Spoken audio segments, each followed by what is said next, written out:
Some experts say Putin fears he will be killed and is fighting for his life in Ukraine because there is no forgiveness for Tsars who lose wars in Russia. Good afternoon, this is Henry Keane on UATV channel explaining hard things in easy terms. Quoting Time mag, Vladimir Putin is an old man scared of death trying to turn back time. We, Ukraine and Ukrainians, are his blood sacrifice. His invasion of Ukraine is an attempt to forestall his personal, inevitable demise. As we grow older, death becomes harder to ignore. As it approaches, it's natural to want to reverse time. We become nostalgic, a little bitter about the present as death closes. And we commit silly acts to prove we are still young. We try, a little comically though, to thump our nose against the inevitable, dodge the reality. A dictator with limitless power, who has been in power for so many decades, who thinks he can do just anything, who has murdered and imprisoned anyone who told him the truth, that sort of dictator thinks he can take on time itself. Putin fears death. Like any 70-year-old, his fear, however, is particularly acute. He makes, or so the consistent rumor goes, visiting officials submit feces test to ensure they are disease-free. Since COVID-19, officials have to isolate several days before they see him. Those who don't, like the visiting French President Emmanuel Macron, are seated down the other end of an absurdly long table. The Tsar is clearly petrified and paranoid of death. His extreme buttocks treatments, which gives him skin the look of melting wax, are yet another desire to turn back the clock. Replying to Putin's historical fantasies, President Zelensky replied that instead of history lessons, Ukraine thinks about its present and its future. If the Kremlin is death, Ukraine is life. Putin surely would like to kill our president and to make Ukraine his youthful, violated slave bride. Ukraine is indeed a beauty, but she is not yours. Putin wants Ukraine and fears being murdered by a raging mob, like, for example, his fellow tyrant Colonel Gaddafi. Putin has not come to the G20 summit in Bali, remember? Why? Because he was afraid of being assassinated, as some analysts have been claiming? Putin ally, and their number decreased dramatically after Kherson was liberated, Sergei Markov spuriously claimed that the secret services of the United Kingdom, United States or Ukraine might try to take Putin out at the meeting of advanced economies. Well, maybe. But to me, it sounds like a great deal of an excuse for Vladimir Putin not to come to places where he is simply not accepted. I don't know if Putin is afraid of being murdered or killed. He probably is. But what I know for sure is one thing. He really is scared of being humiliated. The death of a reputation, you know, is quite an unpleasant thing, and the aftertaste is way more painful and long-lasting than a momentary actual physical death. Just imagine, you yourself, a year ago, is an omnipotent sole owner of the empire, and now you're sliding down into a rabbit hole from where there is no way out. Perhaps a suicide would be the way out if not only Putin, like all the dictators, without exception, won't turn out to be such a pathological coward.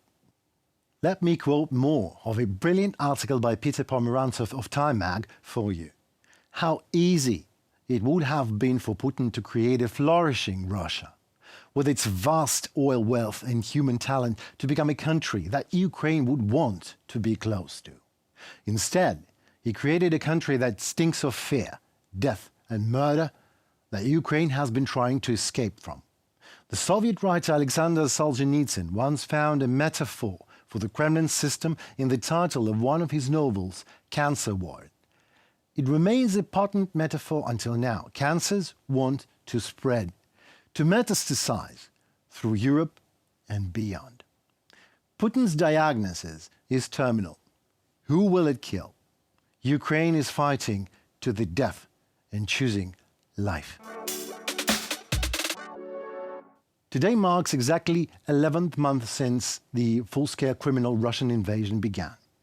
It was 11 months of our struggle for independence. For 11 months, the insidious enemy has been shelling our territory with cruise and ballistic missiles, mines of various calibers. Military trucks are driving our roads. Coordinates of our cities are being entered into Russian missile complexes thousands of miles away.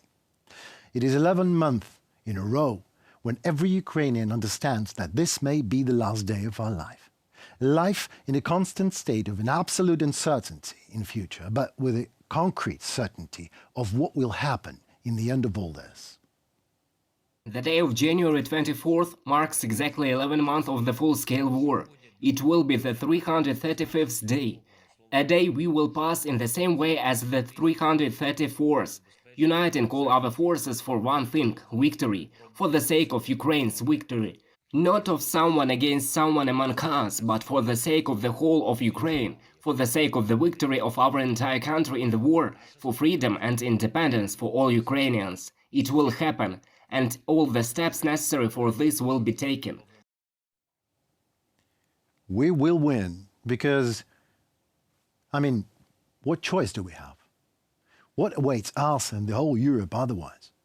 Bright Russian future that looks just like the Soviet past? Thank you, but no thank you.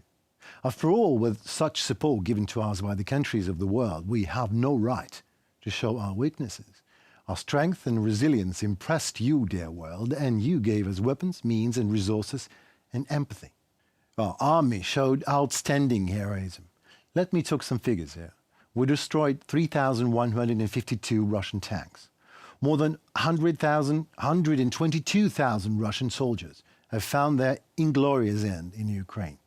6,284 armored combat vehicles, 2,148 artillery systems, about 450 missile systems, 220 air defense vehicles, almost 2,000 drones, 749 cruise missiles, 18 boats and ships, including the flagship of the Black Sea Fleet, Moscow, a submarine now, almost 5,000 vehicles and fuel tanks, and 289 planes and 281 helicopters. Oh, and yesterday they destroyed 2 planes and 4 helicopters and 3 more Ka-52 this morning. This alone costed about $150 million to Russia, but money is nothing. Moscow is getting ready. The whole week leading up to Ramstein was filled with discussion of defeat. The word defeat was the main one. Just the day before Ramstein, the same instruction manual appeared on various propaganda channels, which was voiced by the biggest haters of Ukraine, rabid fascists, shouting just recently how they would destroy England and Germany with their nuclear explosions. Instruction was as follows. Even if we have to retreat to the borders of 91, this will not be a defeat. This will be our victory. We will shrink like a spring. We will hate the West and Ukrainian neo-Nazis even more. We will not succumb to the provocation of the West, which would like to drag us into nuclear annihilation. That is, the willingness to retreat. They showed once again that these cries about nuclear weapons are just blackmail. Russia now is somewhat pretending to regroup for another strike. Where will they strike? When? Initially, it was planned for January, February. Now, according to the Institute Study of War, it is spring or summer. Well, the world is turning, Comrade Putin, and it brings us new deliveries of modern weapons, one after the other. We already tested them yesterday on 2 of your planes and 4 helicopters, remember?